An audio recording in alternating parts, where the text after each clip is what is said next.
Salam kebajikan. Saat ini saya sedang berada di Aula Kantor BNN Provinsi Sulawesi Tenggara, yang dimana di tempat ini akan diadakan kegiatan audiensi dan silaturahmi dari Dewan Pengurus Daerah KNPI Provinsi Sulawesi Tenggara. Kegiatan ini dinilai penting guna untuk menjalankan program kepemudaan dan meningkatkan partisipasi dalam penyelenggaraan pembangunan daerah di Provinsi Sulawesi Tenggara bersama Forkopimda, salah satunya Badan Narkotika Nasional. Kegiatan ini tentunya akan ditampilkan secara live di akun Facebook, YouTube, Instagram BNN. Sebagai reporter yang bertugas pada hari ini mengucapkan banyak terima kasih dan mari kita tunggu acara akan dimulai sesaat lagi.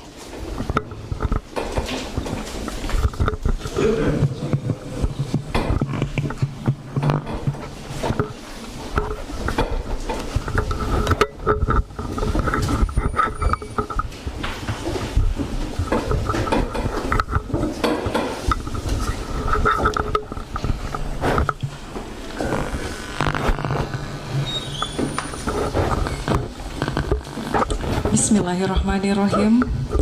Selamat datang Ketua Komite Nasional Pemuda Indonesia Provinsi Sulawesi Tenggara, Bapak Alvin Akawijaya Putra beserta rombongan. Selamat datang di kantor Badan Narkotika Nasional Provinsi Sulawesi Tenggara pada hari Selasa, tanggal 11 Januari 2022 dengan agenda kunjungan audiensi dan silaturahmi Komite Nasional Pemuda Indonesia Provinsi Sulawesi Tenggara. Assalamualaikum warahmatullahi wabarakatuh.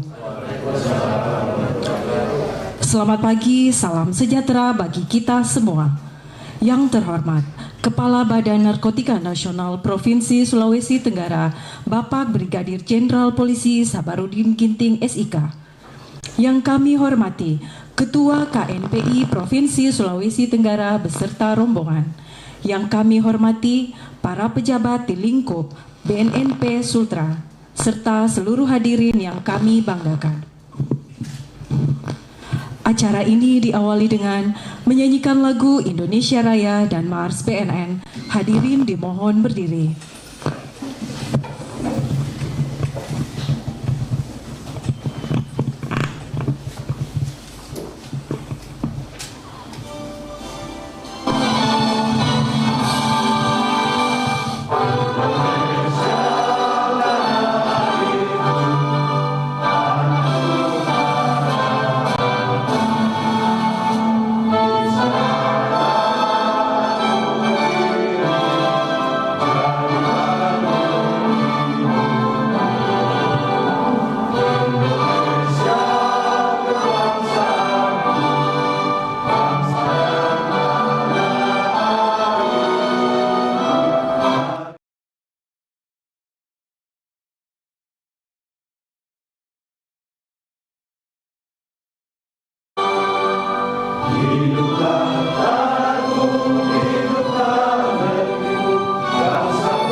Hadirin disilakan duduk kembali.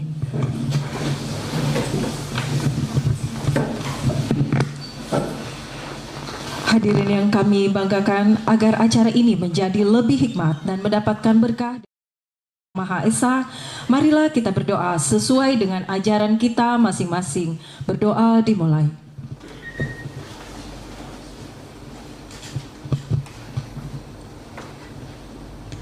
Doa selesai. Selanjutnya, mari bersama-sama kita dengarkan sambutan dan paparan Kepala Badan Narkotika Nasional Provinsi Sulawesi Tenggara.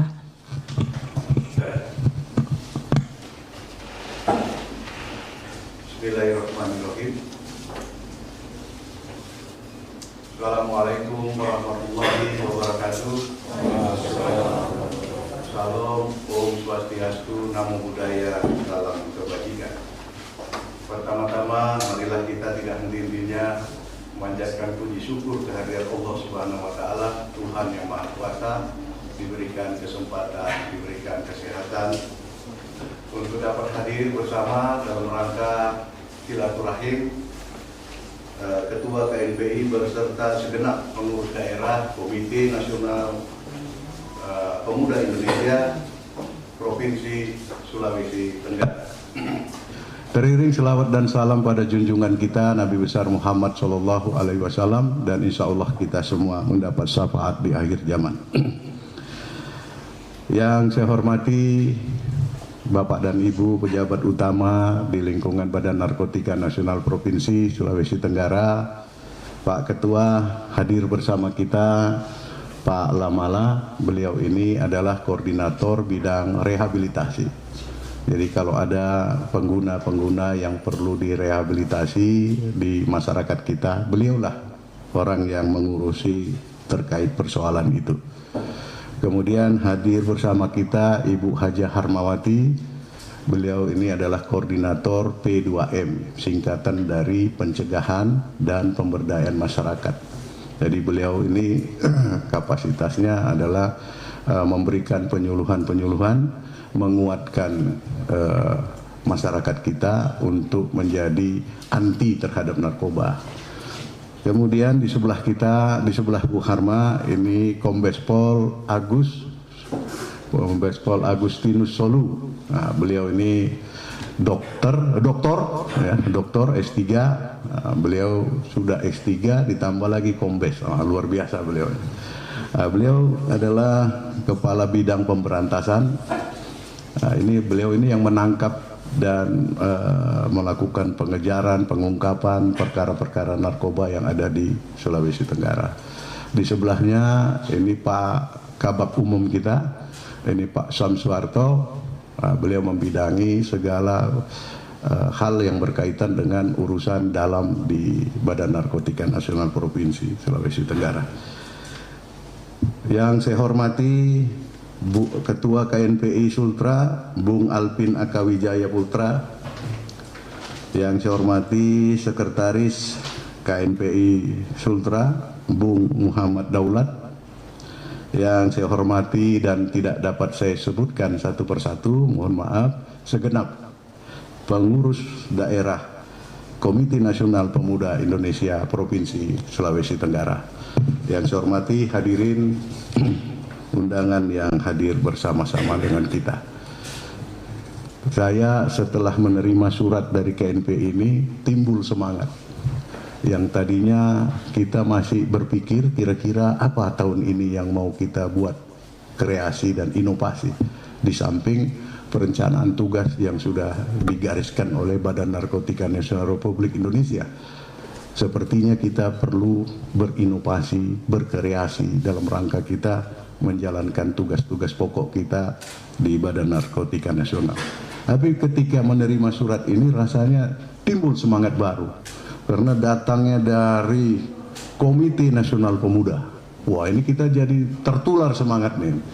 Kita udah ngantuk-ngantuk, udah tua-tua begini kan, begitu menerima surat, jadi tumbuh. Nah, terima kasih Bung Alvin ya. Ternyata kepemudaannya itu menularkan semangat bagi kita semua. Saya ingin membawakan sedikit gambaran terkait dengan, saya beri tema peran pemuda dalam P4GN. P4GN itu adalah pencegahan, pemberantasan, penyalahgunaan, dan peredaran gelap narkotika. Halaman berikutnya. Nah, ini strategi BNN. Ya, kalau Adinda selalu melihat poster-poster, baliho-baliho menyebut war on drug, gitu kan? Yang sempat kalau Adinda mengikuti bahwa kalimat war on drug ini pernah digugat oleh lembaga hukum di PT UN, ya, dan sudah mendapat putusan bahwa war on drug itu diputuskan oleh hakim bahwa ini bukan menembakin orang, bukan menghalalkan untuk membunuh orang, tapi justru ini adalah semangat. Maknanya semangat, maknanya adalah bagaimana mengajak semua elemen masyarakat untuk melakukan upaya-upaya dalam rangka P4GN tadi, mulai dari pencegahan, pemberantasan, peredaran gelap narkoba. Nah, di Badan Narkotika Provinsi kita di tahun-tahun pertama menerima tagline war on drug itu, kita sudah merumuskannya seperti ini. Bagaimana kita bisa mengoptimalisasi kinerja dengan strategi atau pendekatan-pendekatan yang lunak, pendekatan yang keras, dan pendekatan yang cerdas. Kemudian kita juga meningkatkan sinergitas internal dan eksternal dalam rangka mencapai tujuan organisasi. Salah satu eksternalisasi kegiatan kita ini seperti kita melakukan sinergitas dengan pemuda. Kemudian yang berikutnya adalah mendorong implementasi P4GN di lingkungan instansi pemerintah, swasta, dan masyarakat. Nah, ini menjadi catatan karena implementasi P4GN itu di lingkungan pemerintah tahun 2021 kita paling lengkap. Saya bahkan bisa bertaruh bahwa di seluruh BNP yang ada 34 di Indonesia, mungkin kita yang paling lengkap. Kenapa? Karena 33 organisasi perangkat daerah di bawah kepemimpinan Pak Gubernur itu sudah melaksanakan P4GN. Jadi kita sudah melaksanakan penyuluhan di dinas-dinas yang ada 33 jumlahnya. Lalu kemudian juga dinas-dinas itu melakukan deteksi dini, periksa urin dari ASN-ASN yang ada di bawah pemerintahan Pak Gubernur kita. Jadi kita yang paling tinggi angka itu. Dan kita sudah berikan laporan baik kepada Pak Gubernur maupun kepada Kepala BNN di Jakarta serta kepada Sekretaris Presiden ya yang menangani terkait dengan implementasi P4GN. Apa maksudnya, Adinda? Maksudnya adalah dipastikan bahwa ASN kita itu tidak narkoba. Dan dipastikan bahwa lingkungan kerja kita, lingkungan kerja ASN-ASN itu anti narkoba. Dan dipastikan OPD-OPD kita itu semangat untuk bersama berjuang untuk melawan narkoba. Itu yang ingin dibangun dari implementasi P4GN. Lanjut lembaran berikutnya.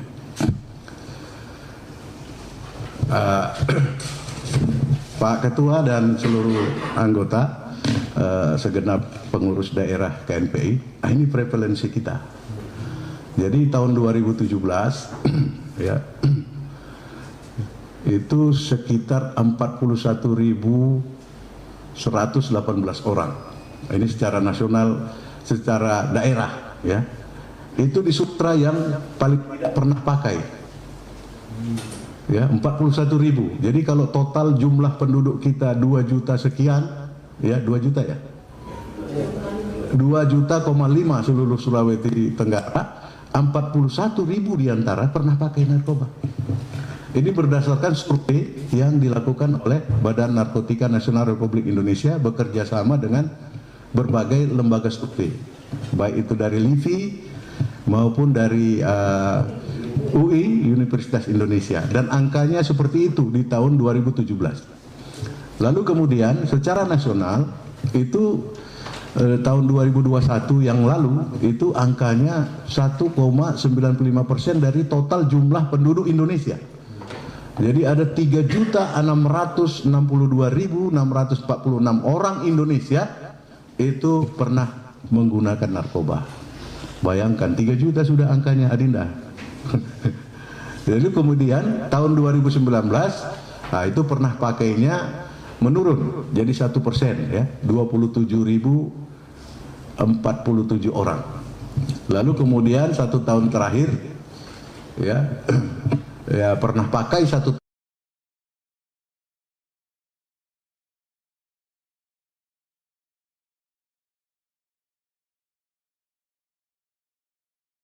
kita tidak berdiam diri dengan angka-angka survei ini, Pak Ketua dan jajaran. Jadi kita juga mengolah data dari hasil tangkapan maupun dari hasil orang-orang yang terpidana karena kasus narkoba di Sultra. Jadi angkanya tahun 2018 itu angkanya 195 orang tahun 2018, lalu tahun 2019 itu menjadi 198 orang. Lalu kemudian tahun 2020 294 orang. Itu orang-orang yang terpenjara di Sultra karena kasus narkoba. Dan orang itu numpuk sekarang. Jadi 195 tahun 2018 belum keluar deh. Masih di lapas. Terus 2019 ditambah 198 orang masih juga di dalam karena ancaman hukumannya itu di atas 5 tahun. Kemudian tahun 2020 tambah lagi 294 orang. Ya, dan yang sangat memprihatinkan kita dari data yang kita terima tahun ini sampai dengan Desember 31 Desember kita minta data dari Polda, itu mereka sudah menangkap orang, Polda dan jajaran Polres-Polres itu angkanya 461.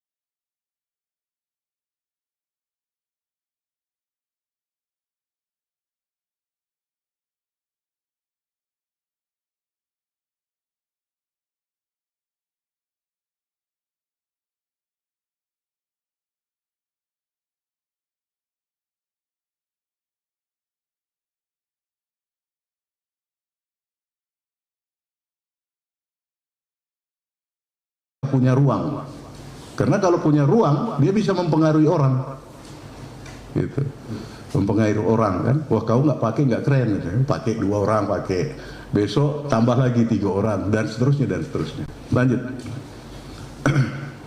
Nah ini kalau kita lihat mapping di mana para pengguna narkoba tadi yang tertangkap tadi.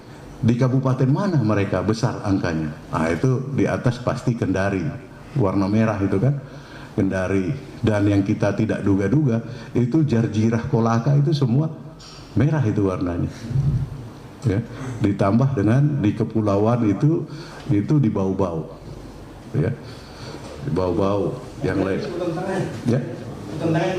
Buton Tengah itu ada di pinggir laut itu Buton Tengah ya, itu juga angkanya merah. Dan data ini kami bisa pertanggungjawabkan. Kenapa kami bisa pertanggungjawabkan? Karena data ini bukan data survei, tapi ini adalah data fakta, baik itu yang ditangkap polisi maupun yang ada di rutan, gitu ya. Jadi kami minta datanya dari rutan. Lanjut lembaran berikutnya. Ya. tentunya dalam rangka kita bisa saling memahami, dua organisasi ini bisa saling memahami, saya ingin menggambarkan kira-kira target kita di tahun 2022 itu ada seperti ini. Satu, bagaimana kita mampu meningkatkan daya tangkal anak dan remaja terhadap pengaruh penyalahgunaan narkoba. Nah, ini bisa kita sinkronisasi dengan visi dan misinya KNPI, karena di situ ada remaja. Ya, kemudian meningkatnya daya tangkal keluarga terhadap pengaruh buruk penyalahgunaan peredaran gelap narkoba. Itu yang selalu dilakukan oleh Ibu Hajah Harmawati ini dengan seluruh perangkat penyuluhnya. Lalu bagaimana meningkatnya kesadaran dan kepedulian masyarakat dalam penanganan P4GN. Nah, ini sebenarnya pertemuan kita ini adalah kita ingin menggugah pemuda agar sadar bahwa kita ini sedang berperang melawan narkoba. Ya, kepedulian para pemuda untuk upaya-upaya pencegahan dan pemberantasan peredaran gelap narkoba, terutama di Sultra ini. Kemudian yang keempat, meningkatnya aksesibilitas dan kemampuan fasilitas layanan rehabilitasi narkotika. Ya.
tanah kita juga dikenal subur, curah hujannya juga bagus, gitu ya. Jadi kita juga, Pak Agus juga punya tantangan terkait dengan ini. Apalagi beberapa waktu yang lalu pernah ada temuan atau informasi yang didapat oleh Pak Agus bahwa pernah ada satu botol aqua isinya biji ganja. Kalau isinya cuma biji ganja, itu bukan untuk dihisap, tapi itu untuk ditanam. Dan di wilayah kita, di seputaran Bone dan ya Bone dan kita kan lewat darat langsung saja itu. Yaitu kawasan hutan kita kan luar biasa itu, agak mirip-mirip dengan di Aceh. Jadi kita terus berupaya mencari informasi, kalau memang itu ada, kita akan lakukan tindakan tegas terhadap pelaku yang menanam ganja ini. Kemudian meningkatnya proses manajemen tentunya selalu saja dikaitkan dengan efektif efisien yang dikerjakan oleh Pak Samsuarto. Lanjut, itu kinerja kita. Lalu kemudian saya coba untuk memberikan gambaran yang tentang pemuda. Coba langsung pemuda ya. Ya, ini hasil survei nasional tentang penyalahgunaan narkoba yang dilaksanakan Badan Narkotika Nasional terhadap 13.000 responden. Jadi nggak tanggung-tanggung ini surveinya. Ya, jadi dapat dikatakan survei ini sudah memenuhi syarat-syarat untuk menyimpulkan sesuatu. Diperoleh data bahwa penyalahgunaan narkoba pada kelompok usia 25 tahun merupakan presentasi yang paling besar. Wah, ini tantangan ini sama Pak Ketua kita ini dan segenap pengurus ini. Ternyata hasil survei pemuda kita justru yang diserang oleh pengaruh buruk narkoba ini. Kenapa? Karena kalau kita melihat sejarah, untuk meruntuhkan suatu bangsa, runtuhkan pemudanya. Benar nggak? Runtuhkan pemudanya. Kalau pemudanya sudah runtuh, masa depan negaranya pasti akan hancur dan akan berantakan. Melihat hasil survei tersebut, maka dapat disimpulkan bahwa usia produktif segmen generasi muda merupakan kelompok yang paling rentan. Nah, itulah yang membanggakan kami. Saya ulang lagi bahwa ketika kita menerima surat ketua, kita jadi semangat untuk menyampaikan ini. Jangan sampai pemuda kita nyantai-nyantai saja, tidak menyadari bahwa inilah keadaannya. Gitu loh. Nah, jadi rentan terhadap ancaman narkoba. Kondisi tersebut betapa mengerikan apabila tidak diimbangi dengan upaya penanganan secara seksama, komprehensif, baik melalui berbagai disiplin ilmu maupun seluruh komponen masyarakat untuk bersatu padu kita melawan narkoba ini. Tadi ajakan lagu Mars BNN tadi itu saya kira menjiwai semangat kita untuk memerangi narkoba ini. Lanjut. Ini saya curi-curi sedikit Adinda. Undang-Undang nomor 40 tahun 2009 tentang pemuda ini. Coba pemuda disebut ada warga negara Indonesia yang memasuki periode penting pertumbuhan dan perkembangan yang berusia 16 sampai dengan 30 tahun. Kalau saya semangatnya aja pemuda, tapi kalau menurut undang-undang saya sudah tidak termasuk di dalamnya ini. Lalu kenapa pemuda di dalam suatu negara atau di dalam suatu masyarakat itu menjadi penting? Ternyata suatu generasi pemuda itu adalah suatu generasi yang di pundaknya terbebani berbagai macam harapan. Gitu. Jadi jelas sekali bahwa pemuda adalah seseorang yang diharapkan, atau dengan kata lain pemuda adalah masa depan bangsa. Nah ini, jadi saya rasa pertemuan kita ini sangat sangat strategis dalam kita membangun kebersamaan visi misi kita. Lanjut. Mengapa narkotika berbahaya? Nah ini saya singkat-singkat aja Dinda ya. Nanti kalau mau lebih dalam, lebih jauh itu biasanya di P2M. Itu di Bu Harma ya. Beliau banyak sampai mengurai tentang macam-macam narkoba dan pengaruh buruknya. Saya coba untuk mensingkat saja. Lanjut. Ada 3 sifat jahatnya. Pertama habitual ya, kemudian adiktif, dan yang berikutnya adalah toleran. Kenapa ini semua 3 hal ini menjadi sesuatu yang buruk, jahat terhadap pengaruh orang yang mengkonsumsinya ya. Coba satu-satu kita lihat. Habitual adalah sifat pada narkotika yang membuat pemakai akan selalu teringat ya, terkenang, terbayang, sehingga cenderung untuk selalu mencari lagi. Kemudian sifat inilah yang menyebabkan pemakai narkoba yang sudah sembuh kelak bisa kambuh lagi. Nah, itu istilahnya Pak Kabit Berantas itu relapse. Gitu? Dan memakai kembali. Ini disebabkan karena adanya perasaan kangen berat oleh kesan kenikmatan yang ditimbulkannya. Gitu? Padahal kenikmatan itu kan cuma sugesti. Gitu? Cuma sugesti. Sugesti yang hanya dapat dikalahkan oleh tekad yang kuat dan kesadaran yang tinggi didasari oleh iman. Nah ini yang kita harus bangun ini, Pak Mala ini. Ya, bagaimana sugesti itu dihilangkan dengan program rehabilitasi ya, dan didukung dengan pengetahuan yang benar tentang narkoba. Kadang-kadang keliru kan, operator pertambangan itu dia mau lembur, dia kira hebat itu, sabu-sabu. Wah, dia mainkan itu overtime, wah 24 jam ini, wah pakai sabu kan, nah, seminggu pakai sabu lagi 24 jam, oh mandornya senang. Mandornya senang, mantap kau, kan gitu. Besok ininya hilang, mandornya datang, kenapa mau kerja hilang Pak ininya Pak? Kenapa? Dijual. Kenapa? Ternyata yang dia pakai itu mahal. Dan semakin hari semakin meningkat. Kalau setengah gram, besok sudah jadi 3/4 gram. Besok sudah pakai 1 gram. Meningkat terus. Anda bisa bayangkan, sabu-sabu bukan barang yang murah. Dan saya setuju kalau sabu-sabu itu dibuat tetap mahal, supaya tidak mudah dijangkau. Gitu? Bagaimana supaya membuat sabu-sabu itu mahal? Kita hajar terus bandarnya. Jadi barang itu jadi barang yang langka. Kalau barang itu cuma di kedai kopi ada, wah gawat kita. Itu menjadikan barang yang merusak generasi muda tapi mudah didapat. Waduh, kacau kita. Kita persulit dia untuk mendapatkannya. Bagaimana caranya? Kita berantas peredarannya. Itu kita dengan Polda dan jajaran untuk melakukan tindakan-tindakan serupa. Lanjut. Adiktif, ya, adalah sifat narkotika yang membuat pengguna terpaksa memakai terus dan tidak dapat menghentikannya. Ini tadi yang cerita operator tadi. Berakhir dengan dipecat karena hilang alat-alat itu. Kalau di alat berat itu ada otaknya itu kalau diambil komputernya itu ratusan juta itu selalu hilang itu berarti pura-pura dilukai badannya, seolah-olah bahwa dia jaga datang perampok. Nah, ini permainan di Sumatera itu, dari mulai Aceh sampai Lampung gitu. Permainan mencuri otak komputer dari alat berat itu, karena itu kecil saja tapi harganya luar biasa, ya, terutama di Sumatera Selatan Pak. Malah itu paling sering laporan pengaduan terkait dengan itu, ya. Itu ada hubungannya dengan narkotika, ada hubungannya dengan narkotika. Itu sekongkol itu, mulai dari penjaganya, operatornya, itu sekongkol itu. Banyak macam modus yang dibuat, pura-pura diikat, pura-pura dilukai, dan seterusnya.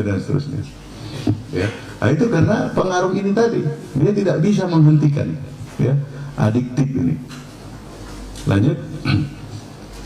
Kemudian toleran adalah sifat narkotika yang membuat tubuh pemakai semakin lama semakin menyatu dia dengan narkoba itu, dan menyesuaikan diri dengan narkotika itu, sehingga menuntut dosis pemakaian yang semakin hari semakin tinggi, ya.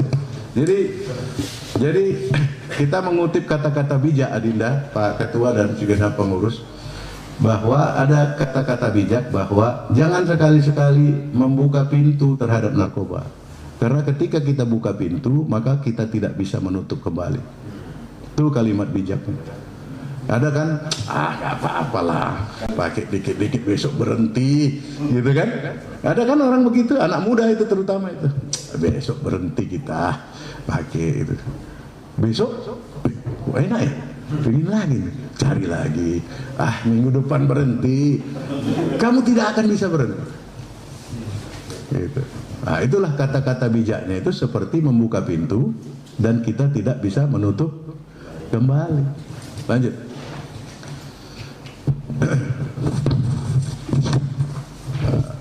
Terus kenapa ini harus dihindari dan bahkan penggunanya, lalu pengedarnya, memproduksinya, penyalahgunaannya dikriminalisasi? Ya karena ini. Karena pengaruh dari itu orang jadi tergila-gila. Lanjut. Apa lagi? Tidak dapat melepaskan diri. Mengalami kerusakan organ tubuh dan terjangkit penyakit maut. Ya, selalu didekati dengan HIV, AIDS dan seterusnya. Lanjut. Dosis akan terus bertambah sehingga bisa overdosis. Lanjut. Mengalami perubahan sikap dan sifat menjadi sombong, jahat, bahkan menjadi kriminal. Ya. Jadi kalau angka kriminal itu tinggi di satu daerah, itu mungkin ada sumbangsih dari narkoba. Gitu. Lanjut. Sebentar-sebentar marah itu, lihat orang ini tersinggung, dilihat orang apa matamu, kan gitu kan? Dibacok, itu narkoba. Alangkah kita ruginya kita tinggal di suatu kawasan seperti itu. Kita lewat, nggak ada masalah, tapi kita berakhir dengan terbacok. Kenapa? Ya yang bacok kita orang narkoba. Dia sudah disorientasi. Dilihat, dipikirnya melawan atau menghina. Dia disorientasi. Makanya sekarang coba lihat di kota-kota besar itu. Saya belum lihat di Kendari lah. Di kota-kota besar itu banyak sekali persoalan-persoalan kecil berakhir dengan tragis, mati gitu. Murahnya nyawa orang gitu.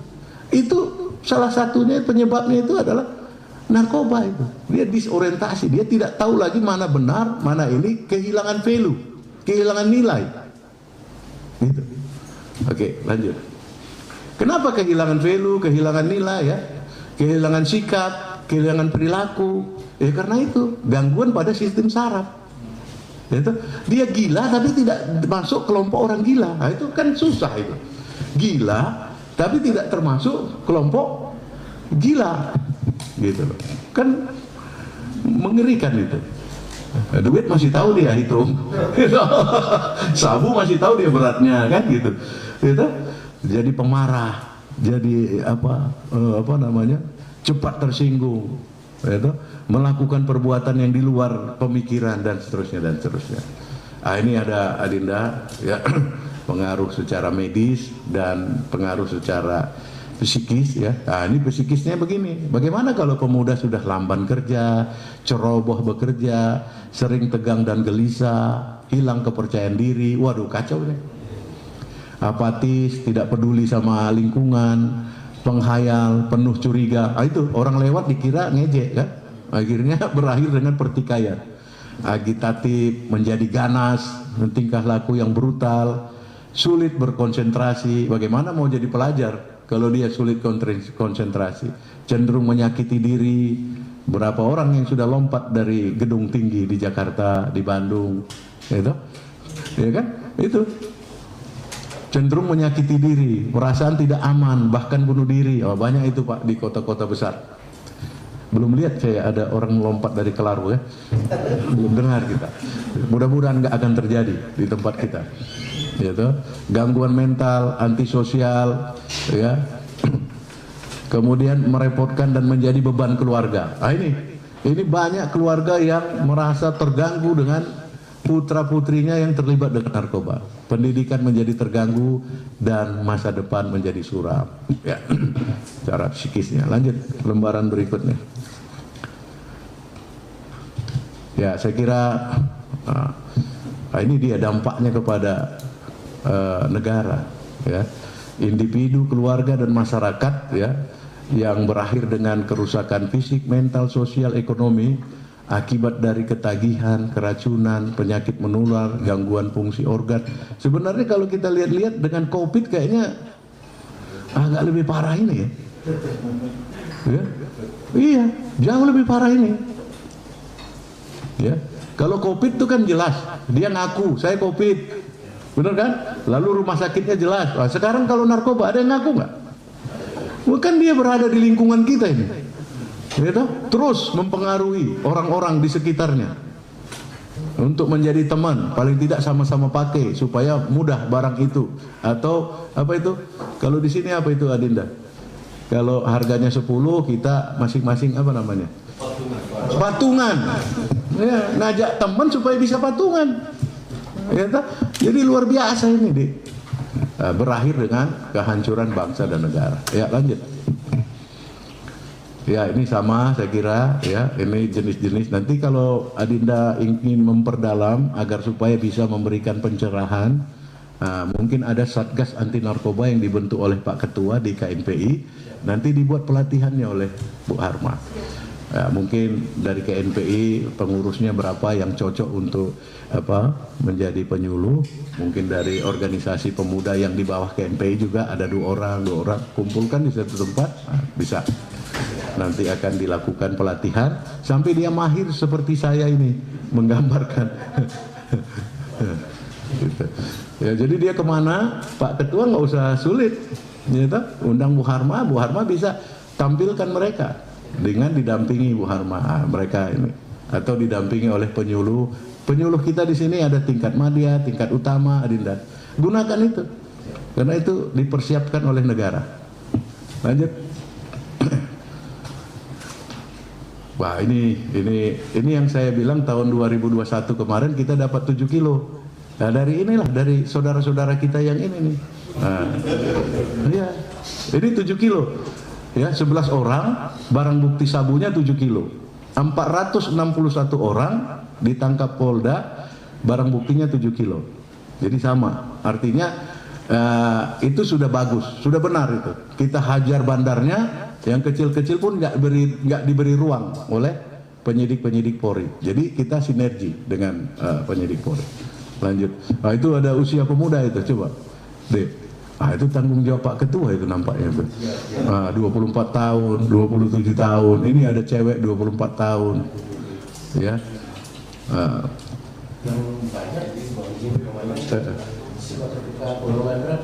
Di sini sabu-sabu. Ada sedikit tembakau gorila. Tembakau gorila. Kita sudah pantau juga itu tembakau gorila itu ganja sintetis itu. Ganja sintetis. Dan sedikit ganja ada di sini peredaran ganja. Lanjut. Lembaran berikut. Peran dan strategi pemuda dalam upaya P4GN. Nah, ini Pak Ketua dan jajaran kita berharap seperti ini kan. Pemuda dan perubahan. Pemuda harus memiliki 3 peran utama. Yang pertama, Adinda, pemuda sebagai iron stock. Pemuda menjadi pribadi yang tangguh, ulet, memiliki daya tahan kuat dalam menghadapi tantangan yang lebih berat di masa yang akan datang. Tantangan saat ini adalah pengaruh buruk narkoba bagi pemuda. Jadi pemuda di KNPI dan organisasi underbawnya itu harus menjadi iron stock, tahan uji, gitu. Harus ulet, tidak mudah terpengaruh narkoba. Gitu. Lanjut. Di samping iron stock juga menjadi pemuda ini sebagai guardian of value. Wah, ini luar biasa nih. Diharapkan pemuda dapat menjadi penjaga nilai-nilai luhur bangsa dan nilai-nilai positif dalam kehidupan bermasyarakat. Makanya kita nggak berani ketika Bung Alvin beracara di tempat kita silaturahim harus Indonesia Raya di situ duluan, gitu loh. Karena nanti saya takut ditegur sama Bang Alvin, gitu. Bang, kenapa ini? Karena penjaga nilai-nilai itu pemuda. Gitu. Saya takut ditegur, maka lagu pertama itu Indonesia Raya. Bang, kenapa nggak dibikin Indonesia Raya, Bang? Waduh, gawat kita nanti kan. Nah, jadi nilai-nilai Pancasila, nilai-nilai kebinekaan, nilai-nilai Undang-Undang 45 itu harus tertanam di pemuda-pemuda kita. Gitu. Di depan mata kita banyak perkelahian kelompok dan seterusnya harus terselesaikan oleh pemuda. Pemuda sebagai penjaga nilai. Nilai apa yang paling utuh yang kita pertahankan dan kita bersama-sama untuk menjunjungnya? Pancasila. Nilai apa lagi? Kebinekaan. Nilai apa lagi? NKRI. Itu harus tertanam di pemuda kita. Lanjut. Pemuda sebagai agent of change, agen perubahan, menjadi pelopor dalam perubahan. Perubahan tentunya menuju ke arah yang lebih baik. Lanjut. Peran pemuda dalam upaya P4GN.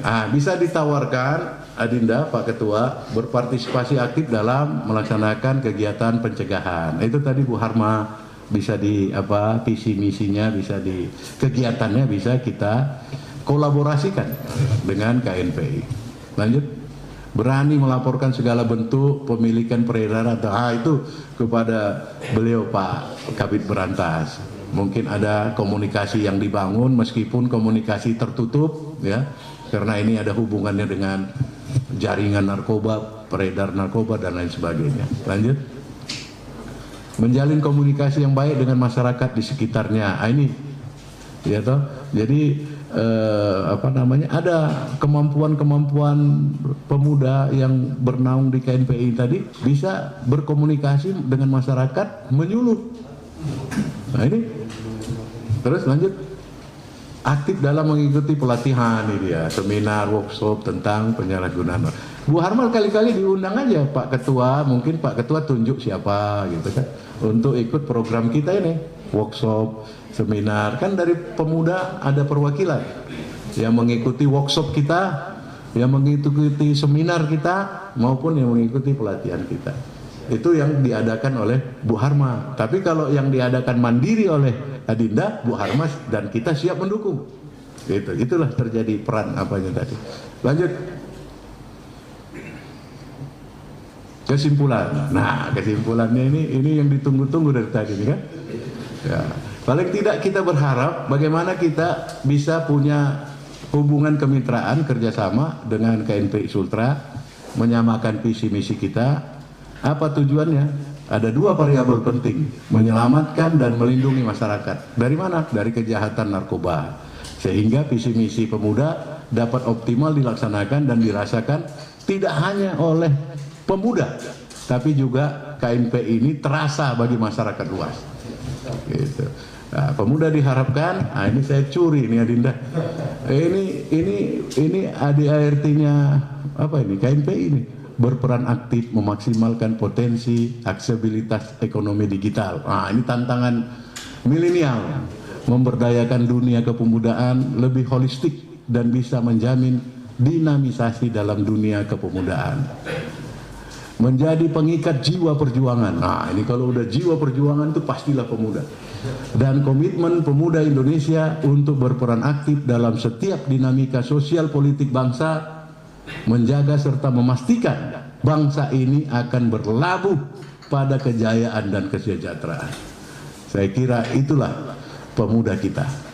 Jadi pastikan negara ini akan berlabuh di derbaga kejayaan dan kesejahteraan. Apa yang membuat ombak kita tidak bisa berlabuh? Narkoba. Ya, Kak? Saya kira itu Adindaku. Terima kasih atas kehormatannya Adinda dengan segenap pengurus daerah KNPI Sultra berkunjung ke Badan Narkotika Nasional Provinsi Sulawesi Tenggara.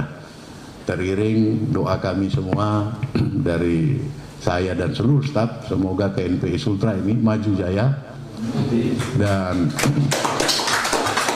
berhasil mencapai dan mengelola seluruh segenap organisasi kepemudaan untuk menjadi salah satu penentu kebijakan dalam rangka pembangunan di Sulawesi Tenggara.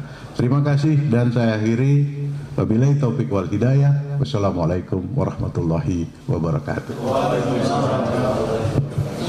Mungkin ada yang ingin bertanya, Bapak-bapak? Kami persilahkan.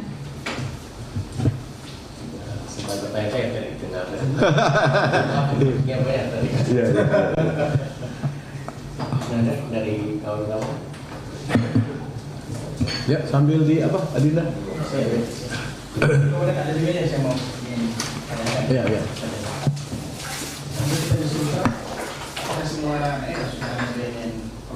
Nah, jadi kita Adinda baru 54. Ya, kita punya Kendari, BNK Kendari, BNK Bau-Bau, BNK Muna, dan BNK Kolaka. Memang ada beberapa kepala daerah yang berharap mereka punya BNK, tapi 5 tahun terakhir ini kan ada moratorium pembentukan BNK. Nah, kemarin ketika saya dengan Pak Mala ikut rapat di BNNRI, ternyata sudah dibuka lagi dengan catatan. Mungkin Adinda bisa nanti kunjungan ke Pak Bupati yang belum ada BNK-nya, bisa agak sedikit mendorong itu. Catatannya adalah, 1, pemerintah daerahnya harus menyiapkan lahan. Yang kedua, pemerintah daerahnya melalui APBD-nya membangun kantor. Yang ketiga, mempersiapkan pegawai. Yang keempat, mendukung anggaran sepanjang 1 tahun sebelum dinyatakan vertikal secara anggaran. Jadi 1 tahun pertama itu harus disuntik oleh APBD. Nah, tahun kedua itu sudah masuk di BNRI. Jadi Pak Bupati atau Pak Wali Kota nggak bingung lagi, sudah datang anggaran APBN untuk ini. Dan yang berikutnya diberi keleluasaan kepada kepala daerah untuk menunjuk kepala BNK-nya. Kalau 4 persyaratan dia penuhi, Pak Bupati bisa menunjuk yang dia pilih untuk jadi kepala BNK. Jadi kalau 5 persyaratan ini sudah dipenuhi, moratorium itu bisa dibuka. Karena begini Adinda, ya di tempat kita juga terjadi. Perlu dulu teriak, perlu BNK, sampai sekarang kantor BNK-nya dibangun. Udah operasional berapa tahun lama itu, kayak Muna. Kota Kendari 2011. Kendari saja Adinda, yang hampir jadi kota metropolis, itu kantornya di Ruku. Nah, dulu nuntutnya kan, wah harus ada BNK. Nah, dijawablah oleh BNNRI, dibuatlah organisasi BNK Kendari. Tapi ketika terjadi pergantian kepemimpinan kota, lupa. Ya kan Adinda? Nah, untuk menutup semua itu BNN sudah punya pengalaman. Kalau kepala daerah ingin ada BNK-nya, penuhi persyaratan yang tadi. Iya, udah bertahun-tahun itu nggak dibangun bareng. Dulu mungkin mintanya luar biasa itu, bangun sini karena kota besar ini, kota provinsi ini, ibu kota provinsi. Ketika dibangun sampai sekarang masih nyewa di Ruku. Ini daerah apa? Oh, Marina sekolah itu. Saya sebenarnya mau ngadu ke Pak Gubernur, cuman bukan urusannya Pak Gubernur itu. Ya salah kamar saya. Takut ditegur Pak Gubernur. Pak Giting salah kamar ini. Soalnya BNK Kendari. Harusnya kan wali kota Kendari, terus kemudian BNK Muna. Ya kan? Saya juga mau lapor ke Pak Gubernur, tapi takut salah kamar lagi saya dengan Muna ini. Muna juga belum dibangun, masih pinjam kantornya. Terus bau-bau juga kemarin saya datang ke sana, saya ini baru dikasih sertifikat tanah. Baru dikasih, masih mending lah. Ada secerca harapan gitu. Yang penting kan punya banyak tanah ya. Baru dihibahkan. Baru dihibahkan. Kalau bincang-bincang audiensi dengan Pak Bupati, ya Pak Ketua dan Pengurus, Pak kelihatannya belum ada BNK. Terus bagaimana mau BNK? Panggil aja Pak Ginting itu struktur ngomongnya. Tapi saya dengar dari beliau ada 5 syarat Pak. Gitu. Iya kan? Jadi kita saling apa gitu. Inilah gunanya kita komunikasi ya Dinda. Jadi mengerti kan, saling mengerti. Oh kenapa itu belum ada? Kenapa? Nah Dinda tahu persoalannya. Nah, bagaimana kalau diadakan? Oh, ada 5 syaratnya. Dinda tahu juga. Dan luar biasa kita pertemuan ini. Kalau tersimpan cuma di kepala kita, nggak nyampe persoalan itu ke stakeholder. Tantangan kita ke depan ini ada kebijakan kebijakan hukum, politik hukum terkait dengan banyaknya lapas dipenuhi oleh terpidana narkoba. Jadi Kementerian Hukum dan HAM itu sudah kewalahan. Mungkin Adinda pernah mendengar berita-berita buruk tentang lapas. Salah satu contohnya misalnya lapas terbakar karena pertikaian narkoba, saling bunuh, saling apa, lalu kemudian mereka juga over capacity. Ya kan, teriakan-teriakan ini dijawab oleh Pak Kapolri, oleh Pak Jaksa. Jawabannya lahirlah Perpol nomor 8 tahun 2021 terkait dengan pengguna narkoba. Nah ini nanti akan kebanjiran orang-orang yang dinyatakan pengguna, lalu diambil dengan pendekatan restoratif justice. Ya. Maka mereka tidak ke pengadilan, tapi diarahkan untuk rehabilitasi Seperti anak ya. Nah, betul. Jadi ini kalau ini saya harus melapor ke Pak Gub. Siap. Saya harus melapor ke Pak Gub karena kalau itu terjadi, maka Pak Mala akan disibukkan. Ya, lapas dikurangkan dari pengguna, berakhir ke rumah rehab kan. Oh, Iya kan? Yang ke lapas itu adalah pengedar. dengan barang bukti tertentu sudah ditentukan di dalam perpol itu. Nah, itu harus ke pengadilan. Tapi kalau orang-orang yang pengguna ini dianggap korban, lalu mereka itu tidak dipenjarakan, tapi direhabilitasi. Nah, kondisi rehabilitasi kita juga luar biasa buruk. Fasilitas maksudnya. Kalau orang-orangnya sudah punya apa semua, sudah uji kompetensi semua. Gitu. Banyak konselor narkoba di tempat Pak Mala.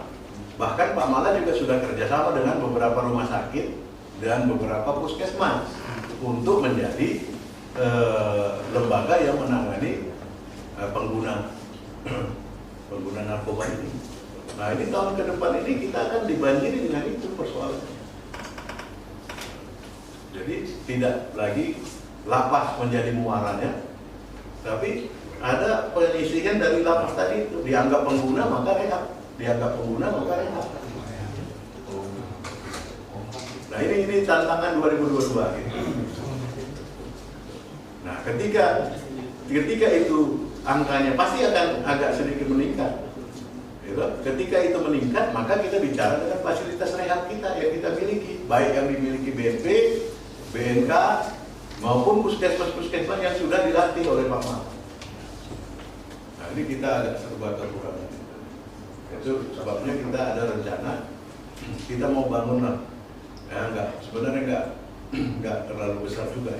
Kita mau bangun di belakang untuk menampung mereka, untuk memulihkan mereka. Karena negara harus hadir terhadap ini. Gitu. Harus hadir terhadap ini. Dan Undang-Undang Nomor 35 tahun 2009 tentang narkotika di pasal 84 coba dibacakan Bapak. Pasal 54 Undang-Undang Narkotika Nomor 35 tahun 2009 tentang narkotika, pecandu narkotika dan korban penyalahgunaan narkotika wajib rehabilitasi medis dan rehabilitasi sosial. Wajib. Ini seperti di televisi kan suara artis rehab dia. Ya. Yang baru-baru ini kan yang Ramadan ini. Ya. Kira-kira gitu, misalnya di posisinya. Lembaga BNN juga dengan kabupaten kota itu menjadi bagian lembaga kontrol juga untuk terkait pencegahan dan penindakan. Betul. Iya. Kayaknya kita komunikasi juga untuk terkait mensupport ini di kabupaten kota. Dan perihal proses rehabilitasi yang harus ada semacam ini. Ya. Komandan. Ya. Ada dulu kita dikatakan misalnya untuk terkait pencegahan dengan penanggulangan penindakan narkoba. Dari 17 kabupaten kota, kita hanya 4 kantor kabupaten kota, berarti besar sekali kewenangan jauh untuk bisa. Ini kan terjangkau. Apalagi kalau misalnya kita anak muda ini kan penuh dengar cerita dari luar. Seperti yang kita lihat dalam presentasi Pak Jenderal tadi bahwa bau-bau Buton Tengah dia garis merah itu kampungnya Fasan itu. Fas tanggung jawab kau ini. Bahwa ini menjadi bagian tanggung jawab kita bahwa kalau misalnya belum lagi kita melihat laporan misalnya dari Wakatobi itu banyak yang Tapi zona hijau di situ. kayaknya mungkin karena belum ada BNN gitu, itu maksud saya.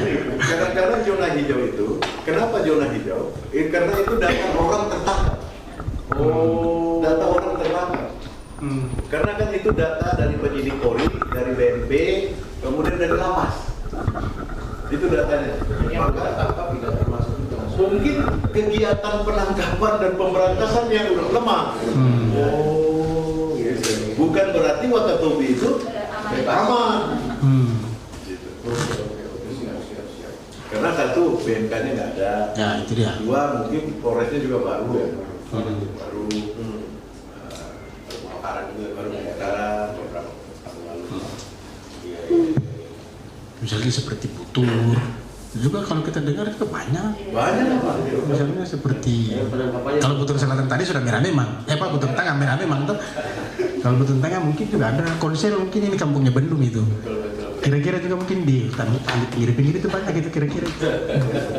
Ini menjadi bagian tanggung jawab ketua. Yang kedua, mungkin di tahun ini Pak Jenderal, terkait pencegahan juga terkait narkoba menjadi bagian dalam skala prioritas program kami.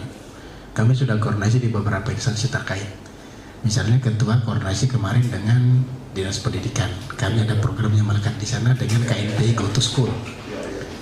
KNP Go to School itu ada 2 center item untuk bisa kami berikan kepada anak-anak muda di tingkat kelas 2, kelas 3 SMA. Pertama terkait pencegahan narkoba, yang kedua tentang kekerasan dan kekerasan anak perempuan ya. Itu yang jadi bagian target kita.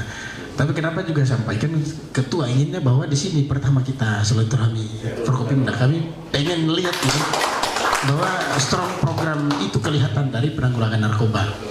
Jadi kami punya referensi baru, itu tugas baru itu ketua untuk memaksimalkan BNN di tiap daerah, itu tugas ketua itu supaya tekanan itu dari atas supaya sampai ke bawah kira-kira gitu. Dan juga membantu juga untuk melihat caranya generasi muda ketua perlu. Kemudian ada beberapa program juga yang sudah disampaikan cerita tadi ketua, kayaknya perlu di setiap kegiatan kita ber-KNPI, kayaknya kita butuh waktu 1 atau 2 jam untuk terkait penanggulangan narkoba. Misalnya dalam kegiatan apapun, misalnya kita terkait kegiatan ada seminar kepemudaan atau seminar apa gitu, sosialisasi apa, kita pengen juga harus masukkan materi ini dalam biar 1 jam atau 2 jam saja di sela-sela kegiatan kita ketua, penting itu. Kan kabar juga dari BNNK ya, misalkan kita ada di Pulau Utara, bagaimana itu? Kita panggil dari BNNK Pulau. Kita kan koordinasinya selevel KNPI Sultra, koordinasinya dengan kita. Nanti siapa yang kita kirim untuk memenuhi undangan untuk mengisi acara, serahkan sama kita. Siap. Dari sini berangkat, ataukah kita tunjuk kepala BNK, Anda isi acara di sana, atau penyuluh yang punya kompetensi untuk mengisi acara di Pulau. Siap. Karena kami juga Pak Jenderal masih berjalan juga program kami untuk musyawarah daerah KNPI Kabupaten Kota lagi berjalan. Kami pengen juga mungkin ini pemuda kita selipkan ketua, supaya setiap kegiatan itu berwarna bahwa KNPI mengawal betul terkait pencegahan narkoba ini. Kita akan mulai musda lagi sekitar mungkin pertengahan Januari ini sampai awal Februari. Salah satu pasukan yang mungkin kita juga bisa konsultasi dengan Bu Harma. Bagaimana enaknya ini? Kita panggil dari mana supaya bisa mengisi toh? Seperti itu. Mungkin ya semoga saja kita bisa sinergitas kita makin tinggi saja, Ketua BNNP,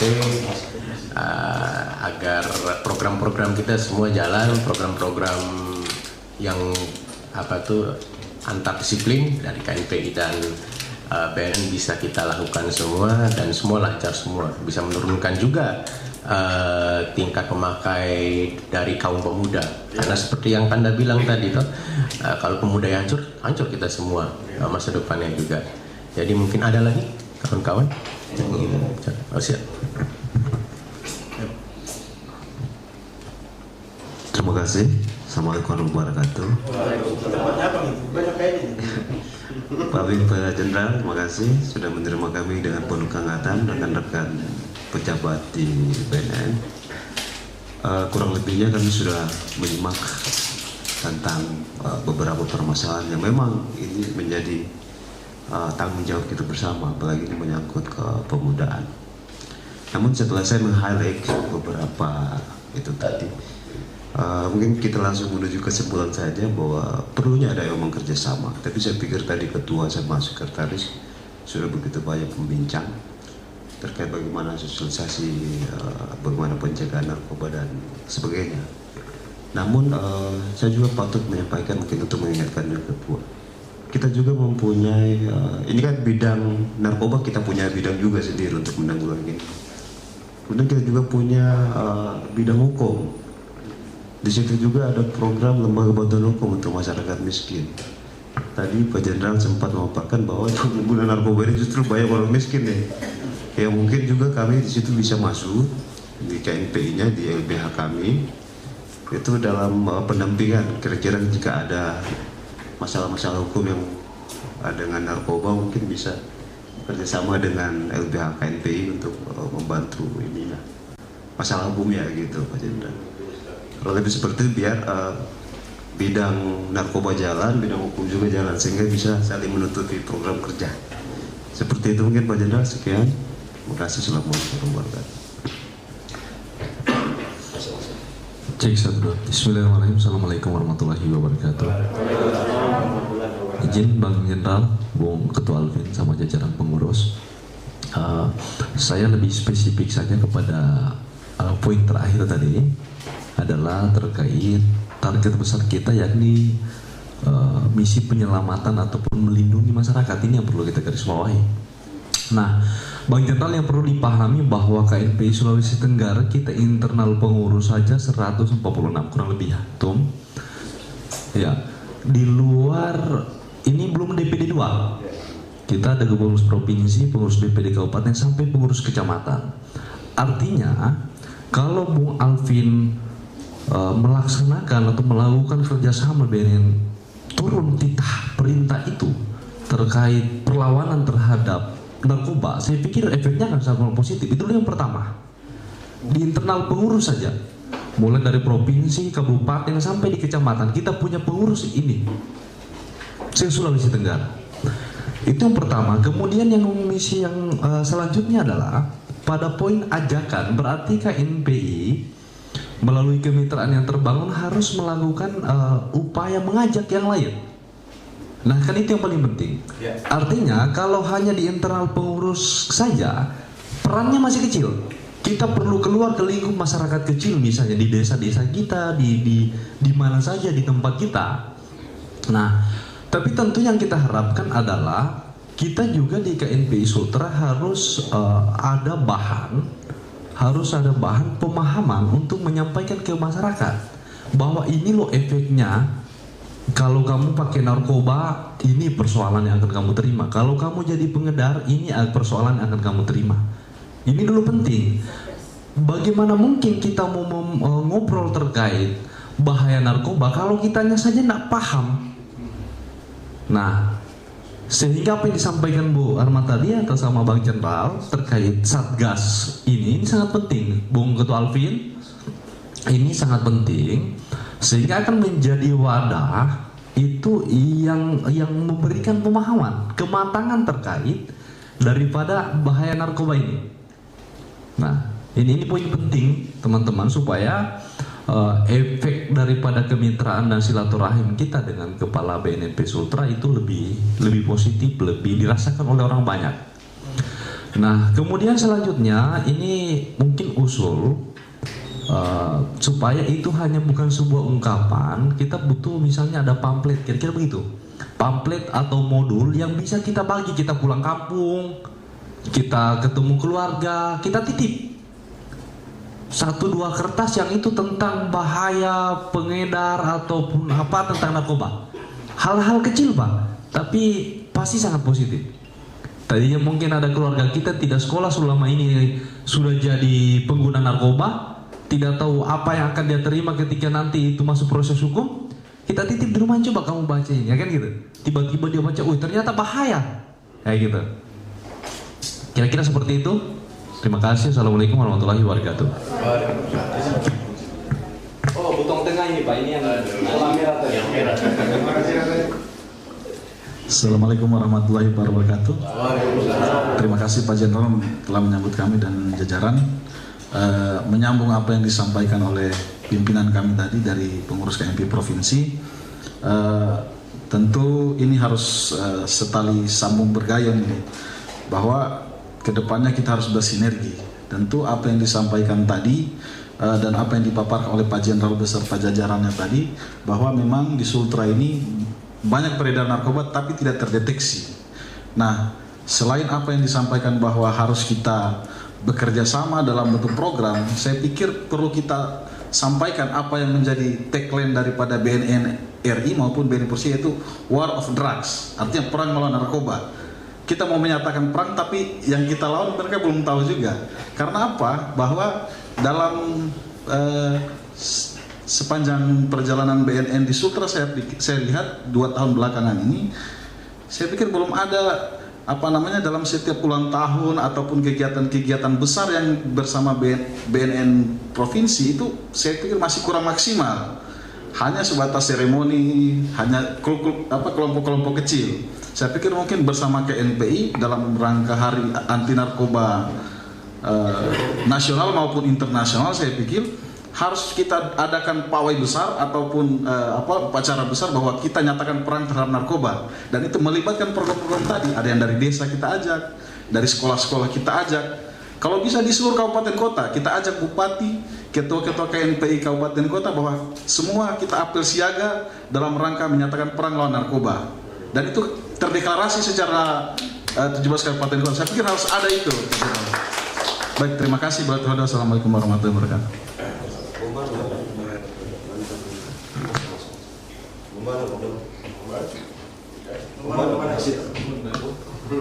Ayo kota kita. Ini zona merah nih.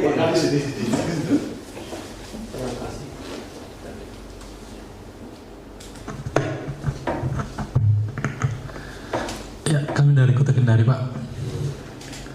Ini pertama sebetulnya terima kasih atas waktu yang diberikan kepada kami untuk menerima KNPI.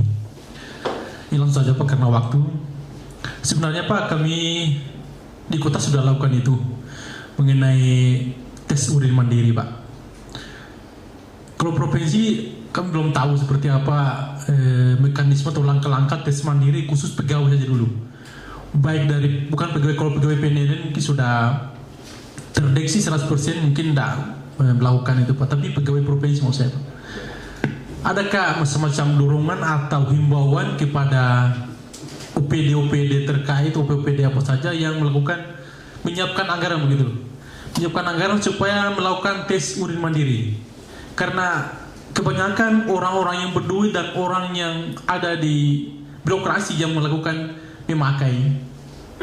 Saya mohon kepada BPP begitu untuk mendorong melakukan bahwa anggaran ini apakah melalui Pak Gubernur atau apalah yang mengenai penganggaran ini, karena ini hampir kita pastikan bahwa semua banyak duitnya, yang banyak uangnya itu yang melalui memakai, bukan orang yang kalau itu cuma ajakan saja, itu mungkin cuma coba-coba. Itu yang pertama. Yang kedua, kalau memungkinkan diberikanlah ruang kepada kampung-kampung mandiri tadi itu, apakah sudah semua daerah-daerah sudah terpenuhi kampung percontohan Bu ya, tentang kampung bebas narkoba itu? Bersinar, bisa bersinar. Ya. Kelurahan bersinar, desa bersinar. Apa tanya kami, apakah sudah tersentuh semua 17 kabupaten kota ini Pak? Minimal tiap desa lah, karena ini akan menjadi contoh atau tolak ukur seperti apa keberhasilan ABNN. Ini kan menjadi contoh juga dan tolak ukur, oh ini sudah terlaksana. Itu saja dari kami. Assalamualaikum warahmatullahi wabarakatuh. Waalaikumsalam warahmatullahi wabarakatuh.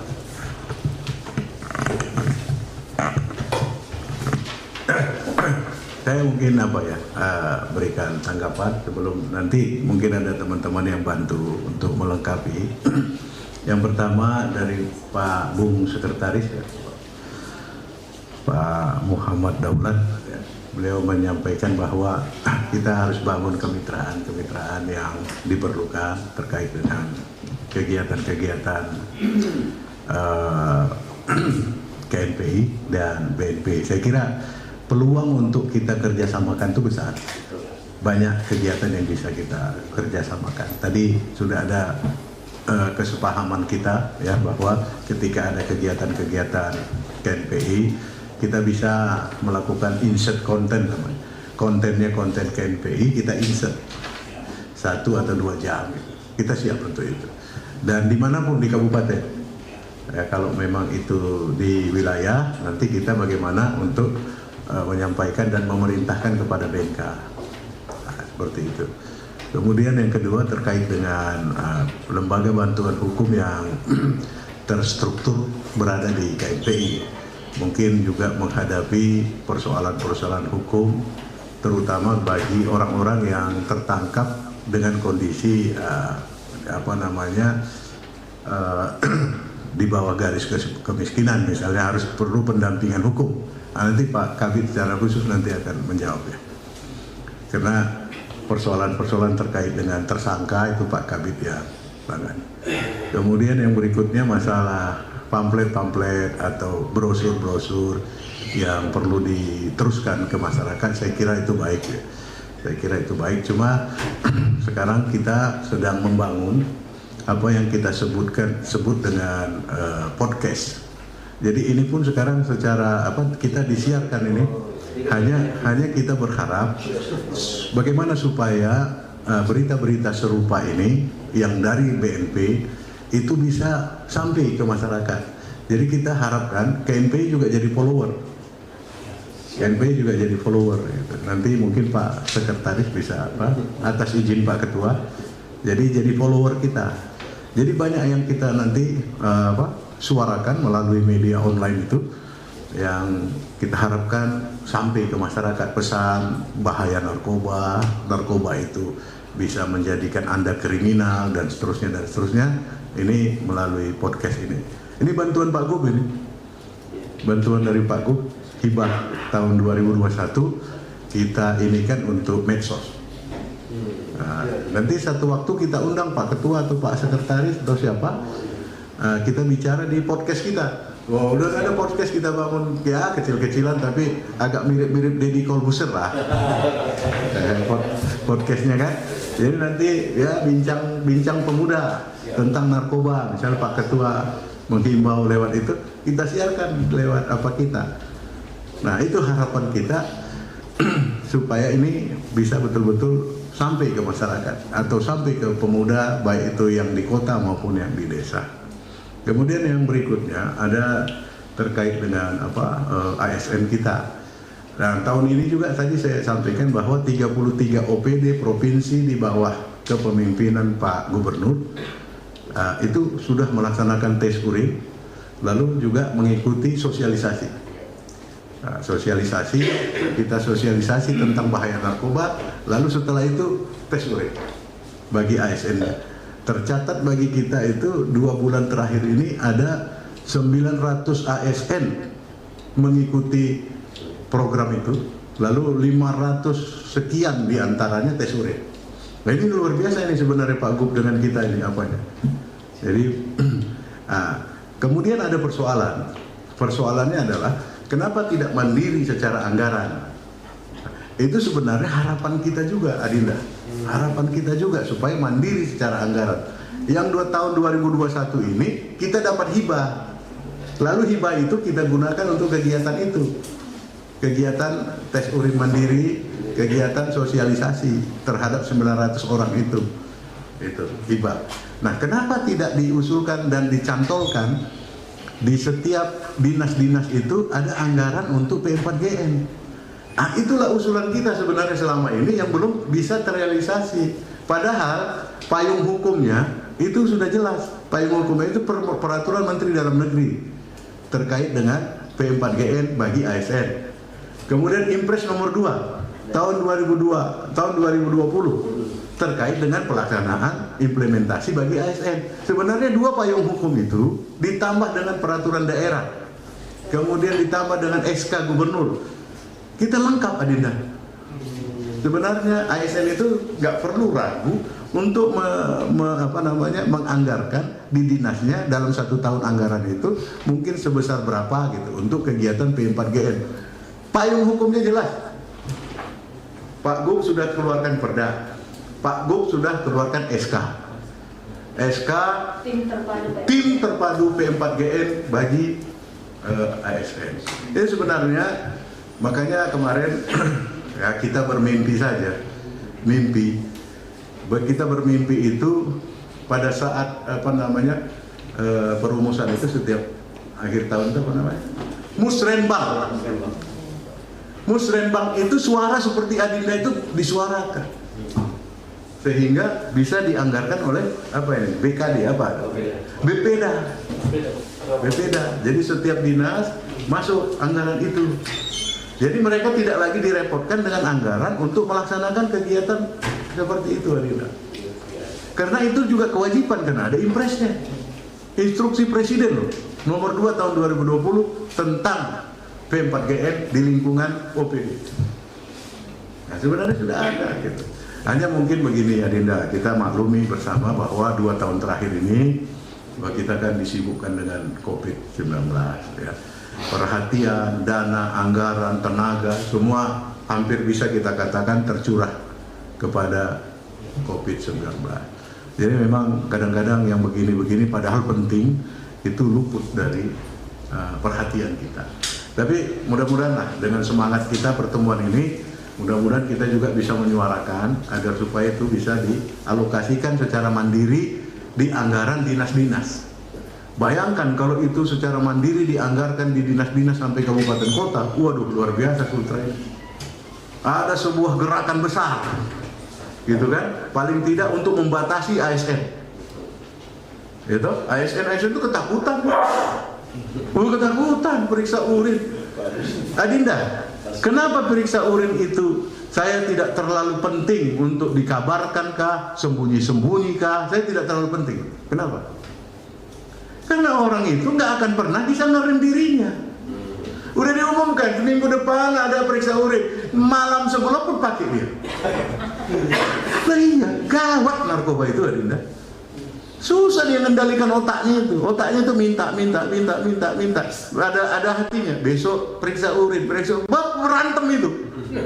Tapi kalah hatinya itu. Makanya selalu saja meskipun sudah dikabarkan tetap positif. Itu Adinda.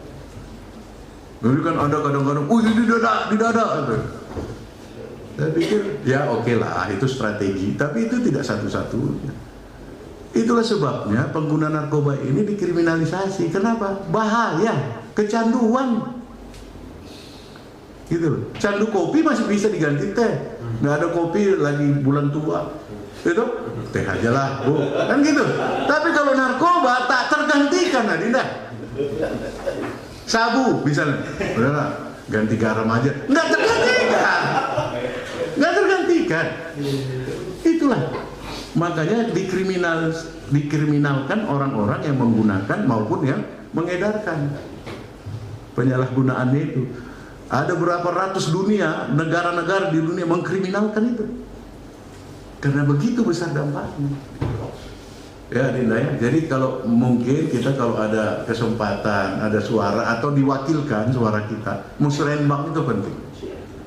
Meskipun kita bukan orang yang bisa hadir di situ, tapi paling tidak kita bisa menitip pesan yang Adinda sampaikan supaya ASN kita menjadi contoh teladan. Gitu? Karena mereka lingkungan kerjanya itu bersih dari narkoba. Gitu. Dan ada perlawanan dari dinas-dinas itu untuk melawan narkoba sebagai contoh bagi masyarakat.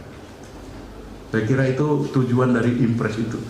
Di sisi lain Impres juga berharap ada peran dari dinas-dinas itu ke masyarakat. Gitu. Ada peran ke masyarakat dari dinas-dinas itu untuk berperan aktif, ya mungkin bikin di depan kantornya, gitu, narkoba membunuhmu atau apa kan gitu. Gitu. Saya kira itu mungkin yang bisa kami berikan atau mungkin ada tambahan dari rekan-rekan, silakan. Bu Harma ya. Silakan. Mungkin tadi Dinda mengenai Satgas, ada isinya Satgas. Jadi Dinda begini barangkali betul sekali yang dikatakan tadi bahwa kita dulu tahu masalahnya. Oleh karena itu, kalau boleh kita programkan dalam waktu dekat ini bentuk Satgas. Mungkin pengurus intinya dulu. Tadi Pak Jenderal bilang dari kabupaten misalnya 2 orang, dari mana-mana dibawa dengan pengurus inti yang ada di provinsi. Setelah kita berikan pelatihan, bisa 2 hari. Hari pertama kita kasih teorinya, narkoba dan permasalahannya, bagaimana undang-undangnya, aturan-aturan yang ada ya, regulasi. Kan itu nanti yang Bapak dan teman adik Dinda ini yang bawa ke bupati. Oh ini aturannya. Kalau misalnya penyalahguna, oh ini aturannya, kan harus kuasai. Setelah kuasai aturannya, kuasai bahayanya, bagaimana berdampak, bahayanya, efek samping, bahayanya, efeknya dan lain-lain. Kuasai semua hari pertama, besok kita mulai menyuluh. Jadi peserta saya suruh naik, malamnya bikin materi, paginya menyuluh. Bagaimana menyuluh? Nah, menyuluh narkoba beda dengan penyuluhan yang lain. Karena narkoba sesuai dengan sasarannya. Kalau sasarannya anak SD, jangan bilang narkoba ada lain, tidak, lain cara menilai substansi. Ada segmen audiensnya dan ada juga segmen materinya. Nah, anak kecil jangan, SMP, SMA, mahasiswa butuh aturan karena dia sudah kritis berpikir. Kita harus beda juga kalau bapak mungkin kita sampai ke kabupaten pejabat aturan yang diperjelas. Jadi itu, nah itulah mungkin manfaat kalau kita pelatihan dulu. Nah demikian juga nanti kami kasih, ada saya punya leaflet, 1 lembar itu 2 jam bisa bicara. Yang penting ada kuasai. Seperti itu. Narkoba, kenapa? Narkoba ini apa yang dimaksud narkoba? Kenapa harus ini? Apa masalahnya? Itu terjawab 2 jam bisa bicara dengan 1 lembar leaflet timbal balik. Itu diambil. Kalau sudah kuasai itu bisa sampai kemana? Terbukti waktu 2005, 2006 Pak Yusran Silonde waktu gubernur waktu itu dengan Bapak ya waktu itu, dan Bapak, saya kasih saja materi sekian lembar, dia bilang dia sampai di mana ini Bu Harma bisa bicara masalah narkoba. Padahal dia baru pertama masuk dengan narkoba, dia ketua waktu itu wakil gubernur, dia bilang waduh Bu Harma ini bisa semua bicara sampai di mana-mana ini. Nah itu masih aturan lama. Nah sekarang kan aturannya berubah, jadi kita berikan aturan. Mungkin itu diprogramkan dulu Dinda ya, supaya lebih luas wawasannya. Saya senang sekali kalau generasi muda, apalagi masih kuat, masih semangat. Pertama berpikir kritis, itu yang tidak bisa dilaksanakan oleh mesin, betul tak? Yang lain kan bisa dilaksanakan oleh mesinnya, tapi berpikir kritis hanya manusia yang bisa berpikir kritis, betul tak? Ah itu mungkin itulah generasi abad 21. Nanti kita lebih lanjut lagi pada saat ketemu di pelatihan. Terima kasih. Assalamualaikum warahmatullahi wabarakatuh. Terima kasih Bu Haja. Nah, artinya biar terjawab dulu. Saya berikan kepada Pak Agus karena ada tadi pertanyaan tentang hukum yang belum terjawab. Lagi satu barangkali masih belum terjawab. Desa Bersinar saja dulu. Desa Silangan Bersinar ya. Kami BNN sudah setiap kabupaten kota ada percontohan 2. Kota Kendari sini ada 2. Kami juga provinsi ada 2 percontohan walaupun kami tidak diberikan target BNP harus ada, tapi kami lakukan buat 2. Apa yang kami lakukan di Kelurahan Bersinar itu, kami itu membina, bikin kegiatan di sana, membina masyarakatnya dan lain sebagainya. Kemudian setiap BNK ada 2 kabupaten kota, yang ada 2 kelurahan Desa Bersinar yang sebagai contoh. Mungkin itu nanti insya Allah tahun ini kami izin saja kami ada kegiatan di Cegah. Untuk kegiatannya kabupaten sekarang BNP juga ada untuk kelurahan Bersinar. Jadi kita ke kabupaten kota untuk bentuk lagi kelurahan Desa Bersinar. Nah, mungkin kalau adik-adik mau sama-sama kita barengan lebih bagus lagi. Siap. Saya Harus itu. Ya, kalau ada ngumpul anunya ke MPI ya, saya kasih penyuluhan. Kebetulan saya ada, ya kan? Nah, saya juga biar Desa Bersinar kami. Anda itu. Oke. Terima kasih. Ya, terima kasih kesempatan diberikan. Yang pertama berbicara tentang undang-undang hukum, maka rohnya BNN itu payung hukumnya adalah Undang-Undang 35 tahun 2009 tentang narkotika dan prekursor narkotika. Isinya apa? Isinya pasal 1 ayat 4 bahwa negara menjamin ketersediaan narkotika. Ya. Yang mengkontrol ketersediaan adalah Badan POM. Tugasnya BNN di mana? Tugasnya BNN adalah di poin 4 itu tentang penyalahgunaan. Ya, itu tugasnya BNN itu secara undang-undang.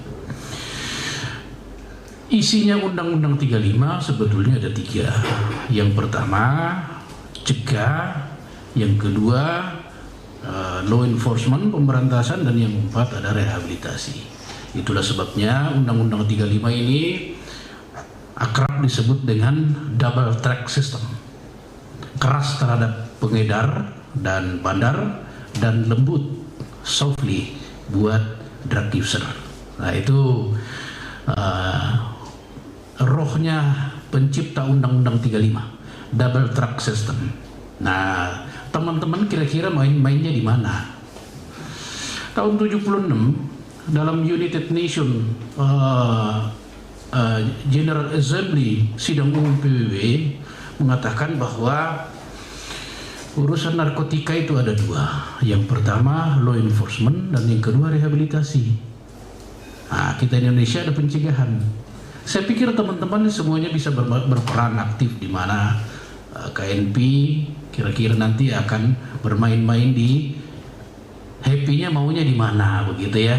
Apakah di pencegahan, law enforcement saya kira jangan, itu ranahnya kami. Rehabilitasi mohon bantuan untuk teman-teman. Karena ini penting. Menurut riset yang pernah saya lakukan, Pak, data penyalahguna narkotika paling banyak itu karena alasan coba-coba pakai pemuda. Nomor 2, hasil risetnya karena kesalahan rumah. Apakah teman-teman mau bermain-main di situ? Kesalahan rumah maksudnya apa?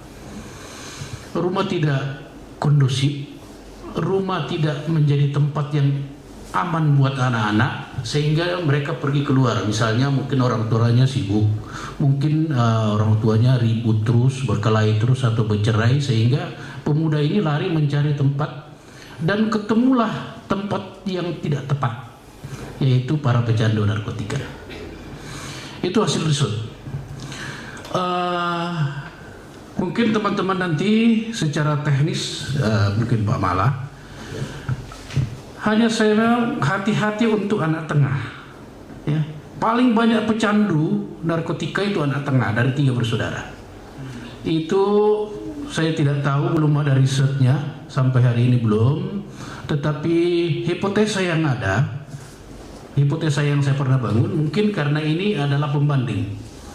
Dia membandingkan kakaknya dibelikan Oppo, sementara dia dibelikan Nokia.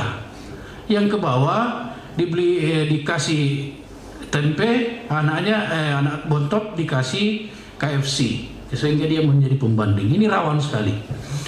Yang berikutnya saya ingin himbau kepada teman-teman, tahun 76 itu di Amerika itu semua orang euforia tentang narkotika, turun semua. Apa yang dia bawakan? Tahun 80-an diadakan penelitian, ternyata euforia itu salah. Nah, ini bukan mengurangi rasa hormat, rasa semangat teman-teman ya. Jangan-jangan teman-teman turun ke lapangan memberikan advokasi, malah memperkenalkan narkotika. Itu terjadi di Amerika dulu. Karena itu saya menghimbau kepada teman-teman, tidak mengurangi rasa hormat, semangat tinggi, panggillah ahlinya dari BNN, biar BNN yang datang bicara. Kalau mengandalkan TOT, training of trainer, saya khawatir ada hal yang sangat teknis yang teman-teman tidak kuasai. Sehingga kita kaitkan dengan hasil riset tadi, ternyata alasan menggunakan narkotika adalah coba-coba pakai. Teman-teman sudah terlanjur turun ke lapangan memperkenalkan narkotika adalah begini. Kalau dipakai ini yang dirasakan yang ini nih. Besok pakai anak itu. Apa pengaruhnya rupanya ini? Misalnya salah satu contoh, metamfetamin, ya mungkin teman-teman tidak bisa membahasakan seperti itu. Metamfetamin apa sih anunya Pak? Kenapa mesti dilarang-larang? Ternyata bagus Pak untuk umur 50-an tahun ke atas. Nah, bagusnya jangan saya kasih tahu. Iya kan? Bagus Pak.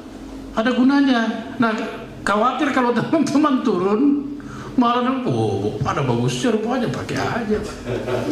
Itulah yang dipakai oleh teman-teman yang level kategori rekreasional. Ya, dipakai untuk rekreasional Pak. Pecandu itu coba-coba pakai, teratur pakai, rekreasional. Dan yang terakhir ini yang kita sasar, kecanduan sudah berubah menjadi adiksi. Itu saja tugas kita Pak. Yang ke bawah ini rawat jalan. Tapi siapa yang mau bisa mendeteksi orang yang rekreasional? Nah, rekreasional itu tidak pernah memakai heroin Pak, tapi metamfetamin.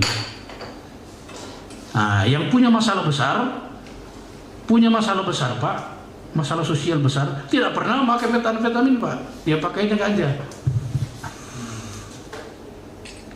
Nah, jadi mungkin himbauan, ya namanya berbagi ya, berdiskusi, himbauan dari kami, law enforcement, mohon kami dibantu penegakan hukumnya. Sekiranya ada bandar, ada tempat peredaran di sekitaran teman-teman pemuda, karena biasanya teman-teman anak muda yang banyak tahu tuh, yang mohon kami diinformasikan Pak, nanti kami yang turun. Nah, jangan teman-teman yang turun, nanti ribut Pak, nanti di sana. Ini dia nih rupanya yang lapor kita, lapor ke BNN Pak, kami yang turun, aman, gitu ya. Kemudian pencegahan barangkali silahkan nanti dengan euforia yang ada, monggo silahkan dengan metode yang tepat. Rehabilitasi ketemu banyak Pak di tengah-tengah masyarakat, karena pecandu itu aneh tapi ada, bukan aneh tapi nyata ya, aneh tapi ada Pak, berperilaku aneh, menarik diri dari pergaulan masyarakat, perilakunya aneh, nabrak norma-norma sosial, tetapi ada di tengah-tengah masyarakat. Nah, karena itu ketika ketemu itu lapor juga lah ke BNN. BNN lah yang ahlinya itu untuk merehabilitasi, karena seorang pecandu itu tidak ada yang sembuh, yang adalah pulih. Nah, ini kan mulai bahasa aneh-aneh kan ya. Nah, yang satu saya titip. Satu lagi terakhir barangkali dari saya, pecandu narkotika, pecandu berat loh ya, pecandu narkotika adalah orang sakit. Orang sakit harus diobati. Nah, itu filosofinya Pak. Tapi kalau pecandu narkotika dihukum, bukan tempatnya. Gatal kok dikasih obat darah tinggi. Tidak tepat. Jadi kalau memang dia adiksi, kasihlah obat adiksi. Siapa yang tahu? BNN yang tahu. Ya, Kemensos juga tahu. Saya kira itu saja tambahan dari saya, memperkaya hasanah dari teman-teman. Kalau ada kegiatan KNP, saya kira ini berderet ahlinya Pak, ini ahlinya rehabilitasi, ahlinya P2M. Terima kasih. Assalamualaikum warahmatullahi wabarakatuh. Terima kasih Pak Kepala. Sebenarnya di BNN itu ada doktor. Banyak kajian-kajian, analisis-analisis yang kita serap dengan mudah. Beliau belajarnya susah, kita nyerapnya mudah. Ya, belajarnya bertahun-tahun, tapi hasilnya hanya beberapa saat kita langsung paham. Nah, saya pikir Pak Ketua dengan jajaran pengurus, beberapa harapan-harapan kita tadi sudah mengemuka terkait dengan kolaborasi yang bisa kita bangun, dan ada rambu-rambu yang tadi diingatkan juga oleh Pak Doktor kita bahwa ada rambu atau kawasan yang memang domainnya memang BNP. Tapi kerjasamanya tidak kita tutup, ya. Kerjasamanya tetap bisa kita bangun. Banyak hal yang bisa kita bangun. Pak Ketua, saya pikir yang menonjol yang bisa kita harapkan ke depan ketika Pak Ketua mengumpulkan jajaran, baik itu jajaran pengurus daerah maupun pengurus kabupaten, sekaligus aja kita di sana deklarasi Pemuda Sulawesi Tenggara Anti Narkoba. Nah, itu judulnya. Ya kan? Tinggal kita susun apanya, itu dulu pangkal tolak kerjasamanya kan. Nah, setelah itu banyak hal yang kita bisa bicarakan, apakah dalam kegiatan-kegiatan KNPI ada insert konten, ya kita bisa masuk ke sana untuk penyuluhan dan seterusnya. Dimanapun di kabupaten kita siap. Saya kira itu Pak Ketua dan segenap pengurus, terima kasih. Kita apresiasi setinggi-tingginya pada Pak Ketua dan segenap pengurus KNPI Sultra, dan atas kunjungan ini kita merasa bangga semua bahwa pemuda kita ternyata di Sultra itu punya keinginan yang kuat dalam rangka tadi berlabuh, ya, berlabuh di di kesejahteraan dan di kesuksesan bangsa kita. Saya kira itu, dan para pejabat utama saya terima kasih atas kehadirannya semua dan atas pikiran-pikirannya dalam rangka kita mengkolaborasikan visi misi antara BNP dengan KNPI Sulawesi Tenggara. Terima kasih. Saya akhiri, wabillahi taufiq wal hidayah. Assalamualaikum warahmatullahi wabarakatuh. Selanjutnya, penyerahan plakat dari Badan Narkotika Nasional Provinsi Sulawesi Tenggara kepada Ketua Komite Nasional Pemuda Indonesia Provinsi Sulawesi Tenggara.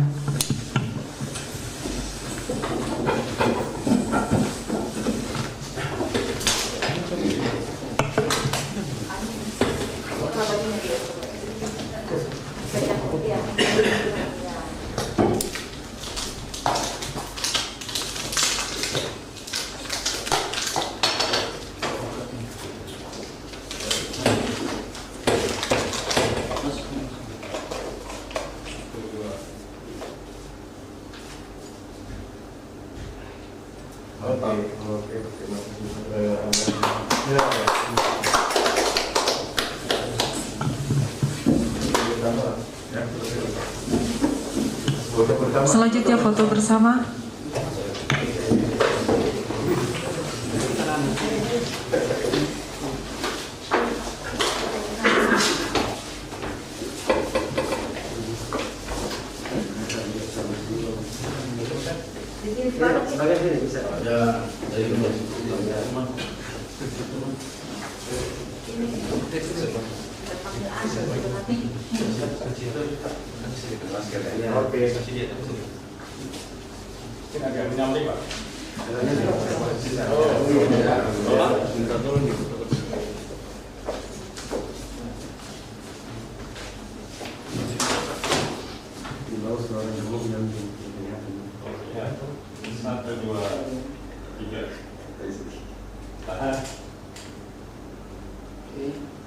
Sekali lagi Pak.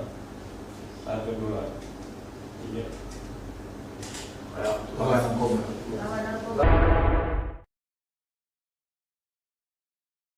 Yang kita baru tahu seperti tidak ada eksistensi BNNK di beberapa kabupaten dan juga minimnya fasilitas-fasilitas rehabilitasi untuk para korban-korban pecandu narkoba. Nah, yang saya harapkan dengan adanya perbincangan ini, kita sudah tahu misi-misi kita sebagai pemuda apa, sebagai mitra pemerintah apa, dan sebagai yang paling penting lagi pemuda, apa yang kita bisa kontribusikan kepada pemuda kita dalam aspek melawan narkoba ini. Jadi mungkin seperti yang saya selalu bilang di pidato saya, kita harus tingkatkan sinergitas kita kepada institusi-institusi pemerintah dan juga kita juga berharap hal yang sama dilakukan oleh institusi tersebut. Jadi receiving and giving-nya sama. Jadi saya mohon kembali kepada BNNP, semoga sinergitas kita tingkatkan agar kita bisa mengingatkan kinerja kita untuk melawan narkoba. Baik, mungkin itu saja dari saya. Terima kasih banyak sekali lagi kepada komite-komite dan kepada jajaran saya yang sudah kontribusikan ide-ide yang sangat bagus tadi. Terima kasih banyak. Assalamualaikum warahmatullahi wabarakatuh. Hadirin yang kami hormati, demikianlah acara kunjungan kerja Ketua KNPI Provinsi Sulawesi Tenggara pada siang hari ini. Semoga acara ini membawa ilmu pengetahuan dan manfaat bagi kita semua. Mohon maaf atas segala kekurangan. Terima kasih atas waktu dan kunjungannya. Sekian dan terima kasih. Wassalamualaikum warahmatullahi wabarakatuh.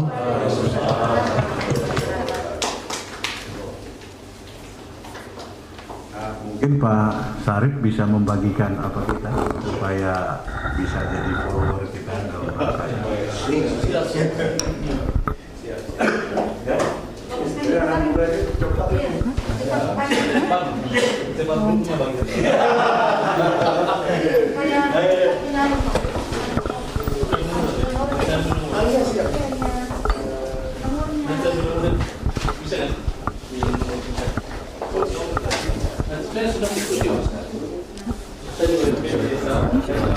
belum, baru kan wawancara dulu baru tutup kameranya.